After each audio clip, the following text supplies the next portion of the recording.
আব্বা ও আব্বা, সারাটা জীবন লোদে ফুরতে ফুরতে বট বৃক্ষের মতো দাঁড়িয়ে প্রত্যেকটা মানুষকে তুমি ছায়া দিয়ে গেলা। তুমি আব্বা অপমানও সহ্য করতারো, অপবাদও সহ্য করতে পারো।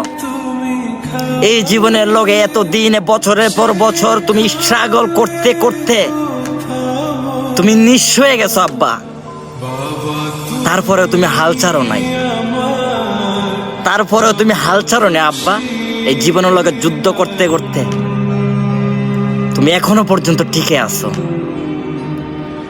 আর আমি, আমার মতো হাজারো সন্তান আব্বা অল্প বয়সে ক্লান্ত হয়ে গেছে আব্বা, অল্প বয়সে ক্লান্ত হয়ে গেছে।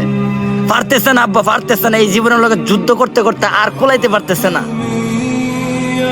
তুমি সেরা আব্বা, তুমি সেরা, সত্যি তুমি সেরা।